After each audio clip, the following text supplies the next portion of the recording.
پہلے سے سوچتے ہیں کہ آگے ہمیں پانی کا مسئلہ آئے گا, ہمارے وہ علاقے پیچھے رہ گئے ہیں, ہم نے ان کو اوپر لے کے آنا ہے. تو ان کی بہت بڑی یہ خوبی ہے اس قوم کی کہ آج دنیا میں سب سے تیزی سے آگے نکل گئے ہیں. کوئی سوچ بھی نہیں سکتا تھا 30 سال پہلے کہ چائنا دنیا کی وہ قوم بن جائے گی جو اب خوف زدہ ہیں باقی قومیں کہ یہ اب چائنا کی ترقی سے ڈرے ہوئے ہیں جتنی تیزی سے وہ آگے جا رہی ہے. اس کی بہت بڑی وجہ ہے, جب میں چائنا گیا, ہم نے جب ان کی کمیونسٹ پارٹی سے بات چیت کی تو ہمیں پتہ چلا کہ ان کا کتنا بڑا ترقی کا راز ان کی دور اندیشی ہے, بڑی آگے کا سوچتے ہیں یہ. اور جو ہماری بدقسمتی رہی کہ ہم نے یہ شارٹ ٹرم کے اوپر فیصلے کیے, جو جب ڈیموکریسی ہوتی تھی تو وہ فیصلے کرتے تھے کہ میری الیکشن سے پہلے جو بھی پروجیکٹ کمپلیٹ ہو جائے تو اسی کے اوپر زور لگاؤ کیونکہ ہم نے الیکشن میں وہ پروجیکٹ دکھا کے ووٹ لینی ہے. یہ سوچ کی وجہ سے آج یہ دیکھیں کہ پاکستان کے پاس اللہ نے اتنی بڑی نعمت دی ہے دریاؤں کی, پانی کی, اور یہ جو ہمارا گریڈینٹ ہے, یعنی ہم پاکستان وہ ملک ہے جو سب سے اوپر ہائٹ سے لے کے سمندر تک ہمارا جو گریڈینٹ ہے وہ سب سے سٹیپ ہے. اس کے اوپر 12 موسم ہیں, کلائمیٹک زونز ہیں, K2 سے لے کے سمندر تک آپ جائیں. اور پھر اس کے بعد دریاؤں کی جو رفتار ہے اس کے اوپر ہم اتنی بجلی بنا سکتے تھے اب تک. جب ہماری شروع میں جو اصل ترقی ہوئی پاکستان میں, تربیلا ڈیم بنائی, منگلا ڈیم بنائی, سستی بجلی کے اوپر پاکستان کی انڈسٹری کھڑی ہونی شروع ہو گئی.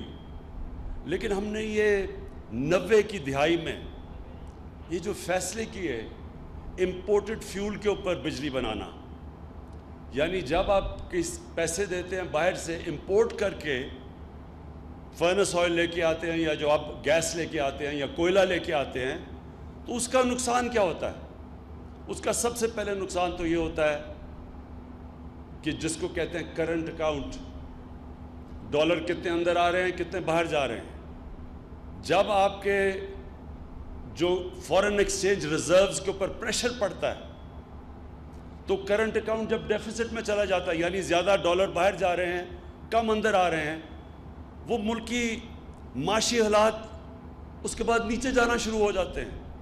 جیسے ہی آپ کا یہ خسارہ ہوتا ہے جس کو کہتے ہیں کرنٹ اکاؤنٹ, یعنی آپ کے ملک میں کم ڈالر آ رہے ہیں باہر زیادہ جا رہے ہیں, تو جیسے ہی خسارہ بڑھتا جاتا ہے روپے کے اوپر پریشر پڑتا ہے, روپیہ گرنا شروع ہو جاتا ہے.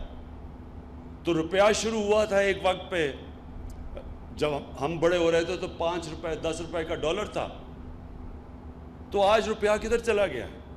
کیونکہ ہمارے ڈالر زیادہ ملک سے باہر جاتے تھے, کم ملک میں ڈالر آتے تھے, خسارہ بڑھتا جاتا تھا. ہماری جب گورنمنٹ آئی تو پاکستان کی تاریخ کا سب سے بڑا خسارہ 20 ارب ڈالر کا خسارہ تھا جو پاکستان کی تاریخ میں سب سے بڑا تھا. تو اس کا مطلب کہ روپے کے اوپر پریشر پڑنا تھا, کیونکہ ڈالر جب کم ہوتے ہیں تو اس کا مطلب ڈالر کی قیمت اوپر چلی جاتی ہے, روپیہ نیچے آ جاتا ہے. تو جب ہم نے یہ غلط فیصلے کیے کہ ہم نے فرنس آئل یعنی باہر سے تیل امپورٹ کر کے اس کے اوپر جب بجلی بنانی شروع کی تو اس کا پریشر پڑنا شروع ہوا ہماری کرنسی پہ. یہ یاد رکھیں, جب آپ کا روپیہ گرنا شروع ہوتا ہے ساری چیزیں جو باہر سے ہم امپورٹ کرتے ہیں وہ مہنگی ہو جاتی ہیں, تو مہنگائی بڑھنی شروع ہو جاتی ہے. مہنگائی جب بڑھتی ہے سب سے زیادہ غریب آدمی کو اثر ہوتا ہے, غربت بڑھنی شروع ہو جاتی ہے. ملک کے پاس پھر وہ طاقت نہیں ہوتی کہ وہ چیزیں خریدیں جس سے ملک امپورٹ کر کے مشینری لگائے, انڈسٹری لگائے, وہ سب کچھ مہنگی ہو جاتی ہے. تو ہمیں بدقسمتی سے یہ جو ہم نے غلط فیصلے کیے, ہمارے پاس اتنی زیادہ بجلی بن سکتی تھی دریاؤں سے, ہم نے اس کے بجائے امپورٹڈ فیول کے اوپر بجلی بنانی شروع کی. اور تب سے پھر ہماری انڈسٹری کے اوپر بھی افیکٹ کیا. انڈسٹریلائزیشن بجائے ہماری بڑھنے کے ہم ڈی انڈسٹریلائز کرتے رہے. ہمارے مقابلے میں جو اور ملک تھے ہمارے سے پیچھے تھے وہ زیادہ ہمارے سے آگے نکل گئے, اور اس میں ساری ساؤتھ ایسٹ ایشیا میں ایشین ٹائیگرز ان سب کی مثال ہے ہمارے سامنے. تو یہ جو آج ہم نے اس کی بڑا فیصلہ کیا ہے. ایک ایسی پاکستان کی تاریخ کی سب سے بڑی ڈیم اب ہم بنانے جا رہے ہیں. دیا میر بادشاہ ڈیم انشاءاللہ یہ ہمارے ملک کی سب سے بڑی ڈیم ہوگی. آپ یہ سمجھ لیں کہ یہ ہماری تیسری بڑی ڈیم ہوگی. کیوں جنرل مظفر؟ یہ تیسری بڑی ڈیم ہے ہماری. چائنا نے 5000 بڑی ڈیمز بنائی ہوئی ہیں. ٹوٹل ڈیمز ان کی کوئی 80,000 ہیں، لیکن جو بڑی ڈیمز ہیں وہ 5000 ہیں. ہماری 3 ہیں، یہ تیسری دو ہیں، یہ تیسری بننے جا رہی ہیں. تو اس سے آپ اندازہ لگائیں کہ ہم نے یہ کتنی بڑی تاریخی غلطیاں کی. اپنے ملک کے اوپر ہم نے اپنے لوگوں کے اوپر ظلم کیا کہ جب اللہ نے ہمیں نعمت دی ہوئی تھی پانی کی، ہم نے کیوں نہیں یہ سوچا اس کا. اور یہ جو دیا میر بادشاہ ڈیم، آپ کو پتہ ہے یہ آج سے 50 سال پہلے اس کے اوپر فیصلہ ہوا بنانے کا. اس کی سائٹ تو پہلے سے تھی، کیونکہ زبردست سائٹ ہے اس کی. یعنی جو راک سٹرکچر ہے، یہ جو پتھر ہیں اس کے، اس سے بہتر جگہ ڈیم کی ہو ہی نہیں سکتی. نیچرل ڈیم ہے. 40 سال پہلے فیصلہ ہوا اور آج جا کے ہم اس کے اوپر کام شروع ہوا ہے. تو یہ اگر آج ہم پیچھے دنیا آگے نکلی ہے اور ہم اپنے اوپر اس طرح آگے نہیں بڑھ سکے، تو یہ آپ کے سامنے ایک بہت بڑی وجہ ہے.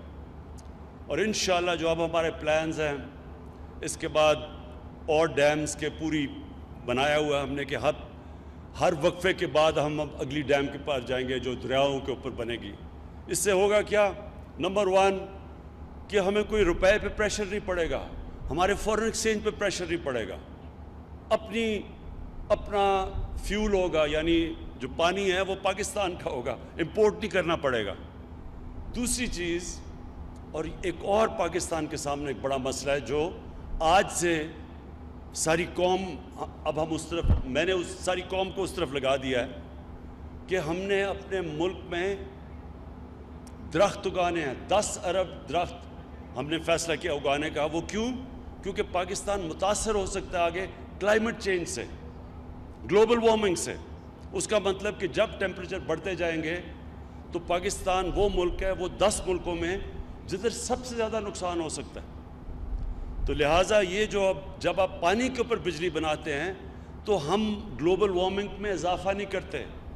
جب ہم کوئلے پہ بناتے ہیں یا ہم فرنس آئل سے بجلی بناتے ہیں تو وہ گرمی پیدا کرتی ہے، یعنی گلوبل وارمنگ میں اضافہ کرتی ہے.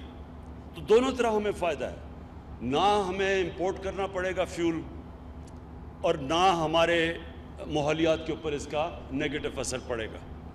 اور پھر جو آج کل ضرورت ہے سب سے بڑی، میری قوم کو، نوجوانوں کو نوکریاں چاہیے. مشکل وقت سے ہم گزر پہلے رہے تھے، پھر یہ کرونا وائرس کی وجہ سے جو شٹ ڈاؤن کیا گیا، اس سے بہت بڑی بے روزگاری پاکستان میں پھیلی ہے. اور کیونکہ میں یہ سارا آپ کا علاقہ جانتا ہوں، گلگت بلتستان کا، اور یہاں چلاس کئی دفعہ میں آیا ہوں پچھلے 30 سالوں میں، تو مجھے تو پتہ ہے کہ یہاں سارا اوپر علاقہ ٹورزم کے اوپر کتنا ڈیپینڈ کرتا ہے. ان کی کتنی ضرورت ہے کہ یہ گرمیوں میں ٹورزم آئے، اور پھر ہر جگہ گیسٹ ہاؤسز بنائے ہوئے ہیں لوگوں نے، بڑا ذریعہ معاش ہے، آمدنی ہے لوگوں کی. تو مجھے پتہ ہے کہ کتنا متاثر ہوا ہے یہ سارا علاقہ. میں چیف منسٹر صاحب سے کہوں گا کہ SOPs کے ساتھ ابھی سے تیاری کریں کہ ان علاقوں کے اندر ٹورزم کھولنی شروع کریں. اب یہ دنیا کے اندر اس کے اوپر کافی کام ہو چکا ہے، کیونکہ ہم دنیا سے بھی سیکھ سکتے ہیں. وہاں بھی اب آہستہ آہستہ لوگ ٹورزم کھول رہے ہیں.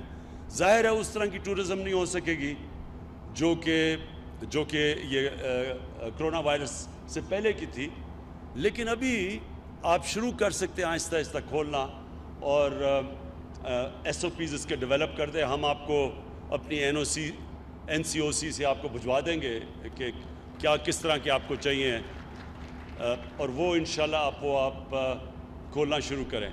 لیکن مجھے سب سے بڑی خوشی چلاس کے لوگوں کے لیے کہ انشاءاللہ یہ آپ دیکھیں گے، یہ جس طرف اب جا رہا ہے، یہ چلاس مجھے یاد ہے میں یہاں آتا تھا تو یعنی چلاس کے لوگ پیچھے رہ گئے تھے، دنیا آگے نکل رہی تھی، اور بڑا ویران علاقہ تھا. یہاں ٹورسٹ بھی یہاں اتنا زیادہ نہیں رکتا تھا، وہ اوپر چلے جاتے تھے ہنزا نگر اور دوسری طرف نکل جاتے تھے پھنڈر کی طرف اور چترال کی طرف، تو یہاں لوگ مس کر جاتے تھے.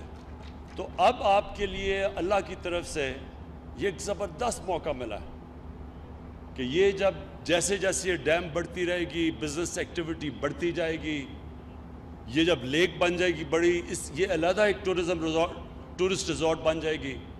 لیکن جو آپ کا کیڈٹ کالج بن رہا ہے، اس سے اصل میں قومیں تو بدلتی ہیں جب ان کے بچوں کو تعلیم ملتی ہے.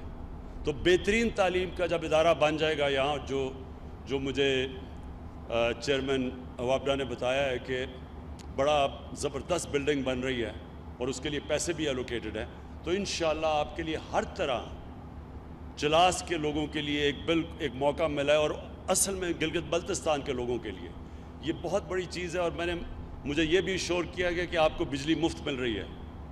ٹھیک ہے، ہاں بجلی مفت مل رہی ہے آپ کو، جنرل مزمل نے مجھے بتایا ہے.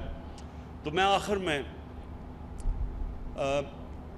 گلگت بلتستان کے لوگوں کو یہ کہنا چاہتا ہوں کہ ہم اگر آپ کے لیے ہم نے بجٹ اس باری بڑھایا تو وہ اس لیے نہیں ہے کہ میں آپ کے اوپر کوئی احسان کر رہا ہوں. ہماری گورنمنٹ کی پالیسی ہے کہ جو پاکستان کے علاقے پیچھے رہ گئے ہیں اور جو پاکستان کی عوام پیچھے رہ گئی ہے، ہماری پرائیورٹی وہ ہے کہ سب سے پہلے ہم کوشش کریں ان کو اٹھانے کے لیے. ہماری ڈیولپمنٹ جو ہوئی ہے اب تک، وہ زیادہ پیسہ تھوڑی سی جگہوں پہ شہروں پہ لگ گیا. جو ملک کا پیسہ جب تک ہم جو علاقے پیچھے رہ گئے ان کے اوپر نہیں پیسہ خرچ کریں گے تو وہ تو اور پیچھے رہ جائیں گے. تو گلگت بلتستان کے اوپر ہم نے پورا زور لگایا کہ آپ کا بجٹ بڑھے. جو مرج اب ہو گیا ہے، جو پرانا قبائلی علاقہ تھا، اس کے اوپر ہم اب پوری طرح حالانکہ مشکل حالات کے اندر ہم مرج ڈسٹرکٹ یعنی کہ جو پرانا قبائلی علاقہ تھا اس کو ہم پوری طرح فنڈ کر رہے ہیں. اور تیسرا بلوچستان جو ہمارا ہے تو زمینی طور پہ سب سے بڑا صوبہ، لیکن وہ بھی بہت پیچھے رہ گیا ہے. تو اس کے اوپر بھی ہم نے اس پر ہی بلوچستان کو پیسہ دیا ہے. کبھی بلوچستان کے پاس پہلے اس طرح کسی گورنمنٹ نے نہیں پیسے دیا مشکل حالات کے اندر. اس کی بھی وجہ یہ ہے کہ وہ بھی پیچھے رہ گئے. تو میں آپ کو آخر میں گلگت بلتستان کے لوگوں کو مبارک دیتا ہوں اس ڈیم کی. اس سے آپ دیکھیں گے، وقت بتائے گا کہ انشاءاللہ یہ چلاس کی خاص طور پہ اور گلگت بلتستان کی یہ تقدیر بدل دے گا. شکریہ.